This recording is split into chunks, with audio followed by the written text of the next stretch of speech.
Sheldon Bull is a TV writer and producer. He's written for a lot of hit series, including MASH, Newhart, Sabrina, the Teenage Witch, and is currently a producer on Mom, the hit show on CBS. He's also an author of Elephant Bucks, which is an insider's guide to writing TV sitcoms. He's taught at UNLV out in Las Vegas, but also at UCLA at the Writers Program. We're so glad to have you here, Sheldon. Thank you. Glad to be here. Sheldon is actually a longtime Pasadena resident. Yes. I think you've never lived farther than about 5 miles away from Pasadena, is that right? Briefly, a long time ago, I lived in Encino for a couple of years, but came running back. Oh yeah, that sucks over there. Yeah. And you grew up in Pasadena? Grew up here. Was born Hastings here. Ranch, was Hastings Ranch. Oh, Yeah, that's great. Yeah. Went all the way through the Pasadena public school system. Don Benito Elementary for Pasadena Oh, people. yeah? Okay. Marshall Junior High, Yeah. where my dad also went to school. No kidding. My mom went to McKinley Okay. here in Pasadena. Okay. From there, PHS. Okay. From there, PCC. Okay. And from there, UCLA. Well, you know, there's this big crosstown rivalry, as you know, between PHS and Blair and some of the others. But I suspect you weren't a sports guy exactly. You were a little more in the drama. Yeah, I was all with all the drama weirdos. Yeah. Well, tell me about that, PHS theater. Well, it was a and how you wonderful time to be there. You couldn't have asked for a better time to be there. It was the late 60s. Yep. And we had a masterful teacher, Abel Franco. And his name actually is on the side of the little theater at PHS to this day. Yeah. And I'm very proud to say that one of the reasons that his name is up there is because of me. Well, I heard that. Yeah, Congratulations. 2 of his former students really labored for months and years, really, to get him recognized and get the little theater named after him. Yeah. And then when they finally did, then they had to raise the money to put the name up there. And I said, no, you're not going through that. You've been through enough. Yeah. So I gave them the money to put his name up there, which is the least I could do for Abel.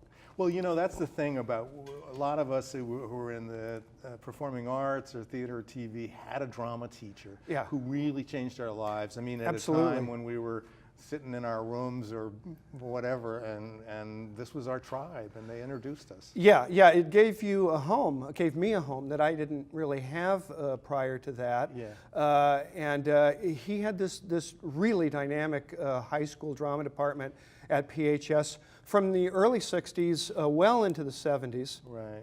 I was there from 67 through 70. We went to every drama tournament and won everything that we went to, and then put on lots of plays in the little theater and a few every year on the main stage. Yeah. There was always something to be in, and I was at rehearsal, I feel like every night for the 3 years that I was in high school, and it just gave my life purpose, it gave it direction, it gave me a community of people where I felt safe, where I was safe to fail, which is what you really need creatively. It was a fantastic environment, and Abel was a very accomplished writer as well. He developed a half-hour series for KCET called Canción de la Raza with Luis Valdez. Oh, wow. And then when Luis went on to write the award-winning play Zoot Suit, he cast Abel in the role of the father to Eddie Olmos's played the son. Wow. And they took that to Broadway. Yeah. And I have in my office at home an original Al Hirschfeld of Abel.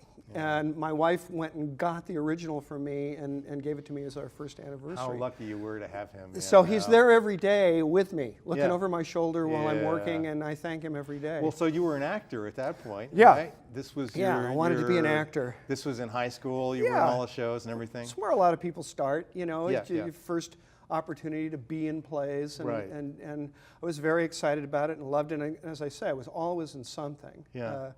And then I moved on to PCC, and we also had a little theater company here in Pasadena called the Vladimir Hinks Memorial Theater Players. And where did that come about? That was just a bunch of us who didn't want to stop doing plays together. Yeah. And so we formed this little group, and we performed in Sierra Madre at Creative Arts Group up there. Okay. And then we had a little theater down in Old Town before it was redone, when Old Town was kind of a scary place to go back in the early 70s. And we did a bunch of shows down there. Yeah.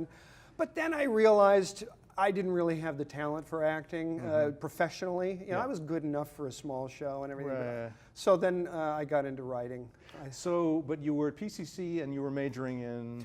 Well, You're doing- PCC, I was doing TV production, although it was mostly just doing my general ed stuff. I Right. wasn't that worried about career goals at PCC. The great thing about PCC is you can get all that general ed stuff done and in small classes. But I was taking TV production courses, and I think I took one writing course while I was there.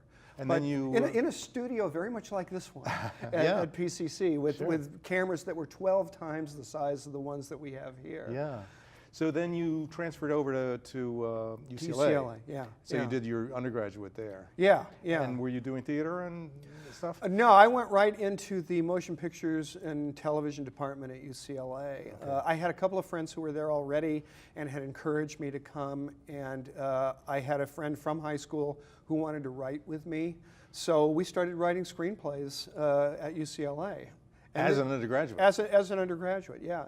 Taking the screenwriting classes and seeing all these wonderful old movies, and I had wonderful professors at UCLA. It was a fantastic experience. So then did you go on to grad school there? Yeah, I took a year off, and then I came back to grad school simply because I didn't know what else to do with my time. Yeah. And that's where I got my big lucky break. Okay. Because in grad school, I had a professor, a screenwriting professor named Bill Frug, who was had been a vice president of CBS, was a very accomplished writer and producer. Right. And he actually was doing a series at the time I was one of his students, and he read my stuff, liked it, took me to his office, said, "What do you want to do?" I said, "I want to write for TV," and they didn't really teach that at UCLA. Well, I was going to say, you were interested in half hour at that point? Yeah. So did they have classes in half hour?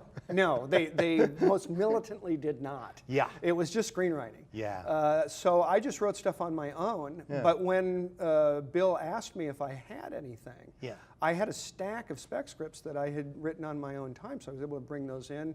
He found a couple that he didn't think were terrible. Yeah. He, wrote in the margins in a lot of red ink how bad they were, but we worked on those, and then he took them around town and got me my first job. Kind of thereby hangs a tale, which is right, no matter where you are, you know, and I mean, I know that the prescription for what you write is different now, but it's essentially start writing and keep writing. Yeah, and it sounds like you had several years there where you were writing and nobody was hiring you, but you were but had fortunately that stockpile. Fortunately I was hiding in school, so it didn't feel like I wasn't in some garret somewhere. I was comfortable. And I was in school, but I was writing feverishly, knowing that was the route. When the opportunity arises, you've got something. And I was still in grad school when I got my first job. Which was what? It was a series called The McLean-Stevenson Show, which is long forgotten, and McLean has passed away years ago, but and it wasn't successful, but it was a great start, and I got that, again, through Bill Frug, showing my stuff around to people, and then I went in to meet with them, and Arnold Margolin, who was the executive producer, he created the series Love American Style, and is still a dear friend of mine, was just at my house staying for a week recently. And Arnold hired me. The Writers Guild at that time had an apprentice program, so they could bring a young, inexperienced writer on and pay them, I think I got $250 a week, which was less than what the secretaries were making, but I would have paid them that, so. Yeah. Well, did you know what you were doing, or was it just, I mean, as you sat down and write I guess my question is, did you learn by writing? Did you learn by being in your first jobs? I mean, I suppose there's a learning process all the way. Yeah, I mean, as is often the case, once you really start working at a job, you find out that you don't know anything at all about it, and now you really begin the education. And happily, I was working for people there who were very patient and very eager to share their wisdom with me. And not only Arnold, but there was a wonderful writer named Bill Idelson, who had been an actor, and I knew him, I'd seen him on TV, and he was a very accomplished TV writer, and he really took me under his wing and really was the one who taught me how to write half hour. He had a lot of rules that I still follow. He had been taught by a very accomplished radio writer, because he'd been an actor in radio back in the 40s. So he taught me how to write half hour. Yeah, it's interesting because people may not realize, but television writing or any kind of dramatic writing, there's a long, long tradition of craft. Yeah. And this is something that's passed on, not so much formally in educational settings, but also in the job setting between writers. Yeah, I think much more effectively in the job setting, because in the academic setting, I don't know, maybe in part it's because you're not actually doing it, and maybe in part it's because you're not surrounded by other professionals. It was so great for me to start out in a room full of people who really knew what they were doing, and I could steal from everybody, and and learn from everybody, and it was wonderful. Did you watch a lot of TV when you were a kid? Hours, yes, and I was heavily criticized for doing that, but it paid off, and I reminded my parents of that years later. Yeah, because I imagine that a lot of the things that really worked in the 50s and 60s still work. Oh yeah, You know? I mean, there are different styles and different pacing, but comedy is about human beings stuck being themselves, you know, and I mean, it's about a lot of things, but that's one of the things that it's about. Right. And so that doesn't change. Human beings remain the same as the years go by. Our clothing changes and the language that we use changes, but we're still the same, and we make mistakes. Well, we're going to talk about the kind of evolution of half-hour writing and comedy writing for TV, but I want to kind of circle back to you and your first job. Yeah. And what's that like when you walk in? You're walking in as an apprentice, basically, through the WGA. Yeah. And you're looking at a bunch of experienced writers, and they're sitting, and you're the new kid. Yeah, I was very nervous, but they were the kindest group of people anyone could have ever hoped for. It was a very supportive room, and everyone really went out of their way to be nice to me, and I'm friends with those who are still alive and reachable. You know, well, I'm sure it's a bonding experience, isn't it? It is. You become a family. You really do, because you're spending so many hours a day together, often in one room. Yeah. And you get very, very close. Yeah. And these people know the most intimate secrets of your life, and you know theirs. So that was a show that lasted for you? Just a few weeks. Okay. Yeah, we did 8 episodes. We were canceled in the middle of a shoot night. In those days, it was on videotape, and we would shoot a show at 5 o'clock, a dress rehearsal show, but we'd shoot it in front of an audience, and then that audience would leave, they'd bring in another audience, and we'd shoot another show at 7:30. And in between shows, we'd go back to the star's dressing room, and we'd get notes from the network. Yeah. And this the night of our last night there, we went back for the notes, and this network says there are no notes. No. How come? Because you're not doing this anymore. And go out and do one more show, and then clean out your offices and go home. And let's see lots of enthusiasm. Yeah, that's right. So, yeah. The show must go on. Yeah. Well, so several weeks on that show, so what's next from there? From there, I went to a series called Fish, which was a spin-off of Barney Miller. Now, Barney Miller was a real classic half hour from Danny Arnold, and Tony Sheehan also did a lot of writing, and Reinhold Wiege was on that show. Reine went on to create Night Court, and his office was next to mine. We were down in the basement at ABC, across the hall from the Gong Show. And people may not remember that, but it was this crazy game show. Yeah. But anyway, I worked on that show, and there's a whole long story about that we don't have time for today. But that show also didn't work out, and so then I went to the Betty White show after that, which Betty is this huge megastar now, but when she had a sitcom in the late 70s, it didn't go so well. It was a little conceived and didn't go so well. Then I went to work for Gary Marshall on a show called Angie, and then I went to work for Paul Witt and Tony Thomas on a show called It's a Living, and Then Newhart after that, and that was the big break. So you did a little on MASH, right? I wrote 2 episodes of MASH freelance in the late 70s. I think it was Okay. in 77 and 78. Okay. And Yeah. so but then Newhart was the big. Newhart the was big where I one. became producer for the first time, Right. and Barry Kemp created that show, and he had come off of Taxi, and so he was a very hot writer, and Yeah. Bob Newhart had decided that he wanted to come back and do another series after the great success of the Bob Newhart show. So we had to follow this enormously successful series with Bob and Suzanne Plachette, which Yeah. everybody had loved, and we But had to follow that. But it was pretty successful. But it was. wasn't It ran 9 years. Yeah, we had a wonderful Tom Poston Yeah. on that show, and Bill Sanderson, and a lot of and Julia Duffy, wonderful actors. Now this is still kind of the heyday of half hour. Yeah. Oh, yeah. Right. I mean, and Coach as well, which you went on to Yeah. later. Yeah. And these were shows that were very successful. Yeah, good big audiences. ratings hits, and Did well in syndication, I suppose. yeah. Newhart did pretty good in syndication. Coach did very well. Still running. Yeah. You still see it around. Yeah. And they're rebooting Coach now, I hear. Are So, they? Yeah. Good, Yeah. good. So I will not be involved, because I have another job. but they're bringing it back, I understand. Good. Yeah. Well, so at that point in broadcast television for half hour, what kind of audiences were you getting? Big. Yeah, like- compared to now. Yeah. Because again, cable was in its infancy.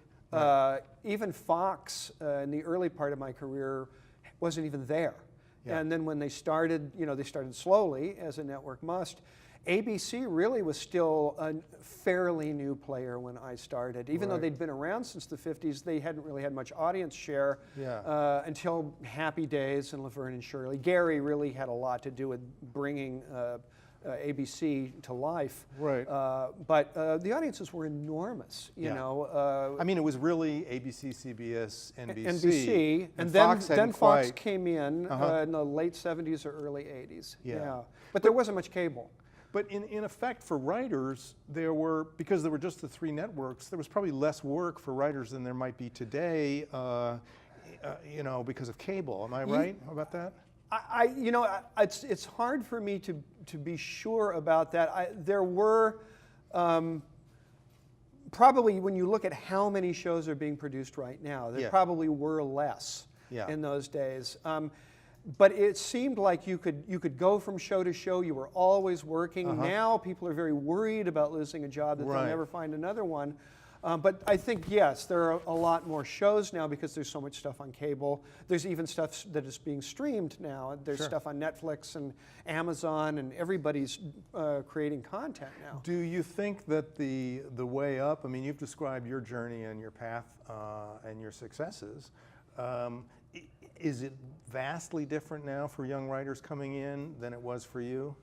Well, I think it's different in that the way you prepare yourself is different. I think probably the work is the same, because I'm working on a series now, and Yeah. really the work is the same as the work I was doing, 30 years ago. Yeah. But preparing yourself is different. I wrote spec scripts, and a spec script is you would take a series that was already on the air, and you Right. would make up an episode of your own to show that you got this show and you knew Yeah. how to write it. And that's how I got my first 4 or 5 jobs was off of these spec scripts that I've written. Now they don't want those anymore.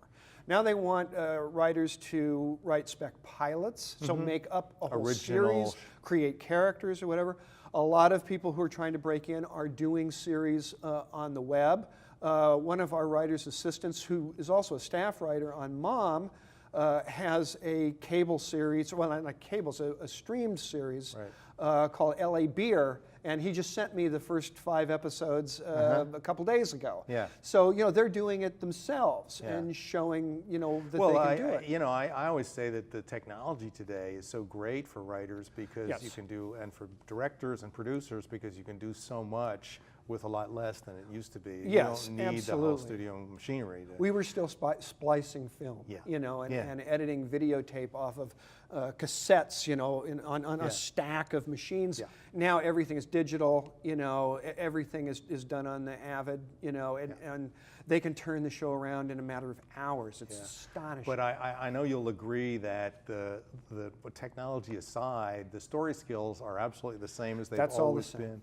That's been the same since the Greeks. Yeah, well, and I think for Half Hour particularly, it seems like it's a highly collaborative process. Very. Talk a little bit about that. I mean, because I don't think most people really understand how Half Hour works and how these stories are developed. Could you give us a little brief on that? Well, the key is the showrunner, somebody really with a vision. Also a star, and very often a showrunner and a star will collaborate on an idea, but sometimes like when we were doing Newhart, we knew Bob Newhart was going to be the star. Yeah. We knew what Bob Newhart did. We knew what his strengths were as a comedian. He'd had a long established career. Right. So Barry Kemp tried to tailor a series to Bob's talents, and we were keeping him informed all along the way as to what we were doing, and he was in agreement with that. Another way to do it is a showrunner, and that's somebody who is a writer who's got a lot of experience already, like Chuck Lorre, who I work for now. Chuck has many years of experience. He did Roseanne, he did Grace Under Fire, he did Sybil, he did a lot of shows for Carsey Werner. Then he did 2.5 Men. Well, he's really, just to say, I mean, he's, for those who don't know, that he's an extraordinary force in the television world. And almost unprecedented. In the sense that not only does he have the writing skills, but also the producing and the directing skills, editing skills, casting skills. He's a 5-tool player if there ever was. Yeah, he's and also the fact there's such a variety and diversity of material that he's working with. Big Bang Theory is very different from Mom. Yes, and when Chuck was developing Mom, he wanted to do a series about recovery from alcoholism, and talked to one of the writers on 2.5 Men who was in recovery, and they worked out this premise, and because of his tremendous success, he's able to take on a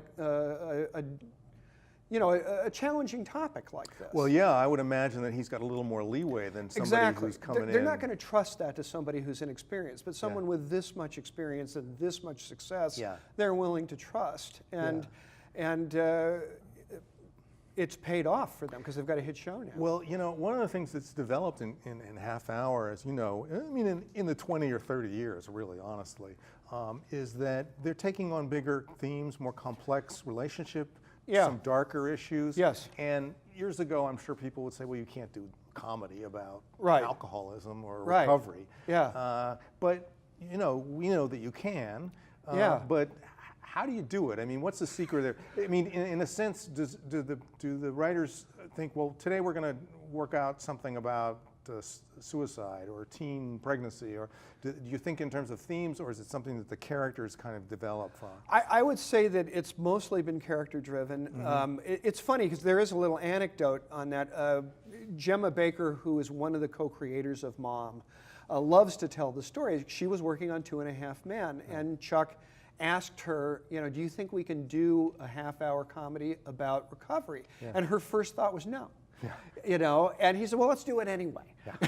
So they, along with Eddie Gorodetsky, put the pilot together, and I came in about halfway through the first season. But where we have gone with the show just seems to, it comes out of Chuck's head, and it comes out of some of the other writers sometimes too. We pitch ideas and stuff.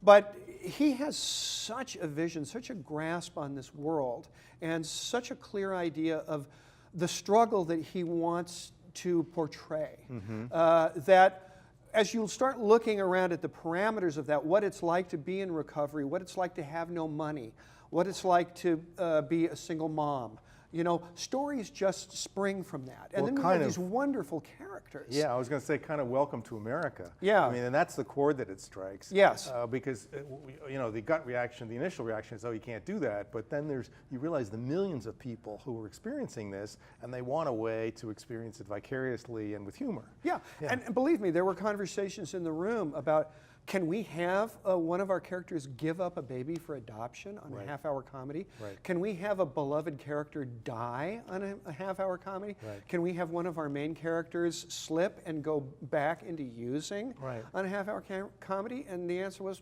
yes, apparently we can. Well, it's an interesting thing because the initial reaction is no, and then you get to the yes, which is exciting. Because, and this is true, I think, in a lot of endeavors, whether you're talking about entertainment or in the business world or in politics.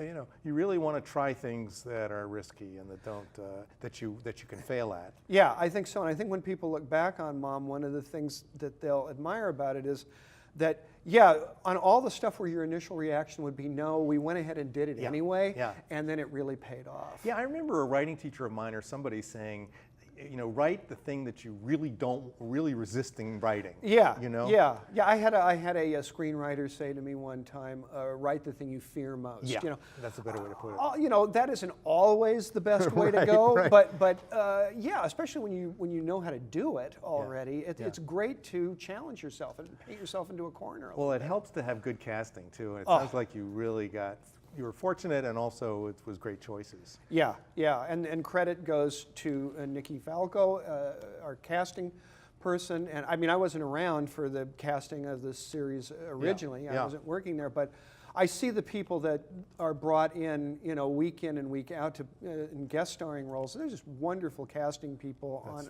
working for Chuck, and then he has just such an infallible eye.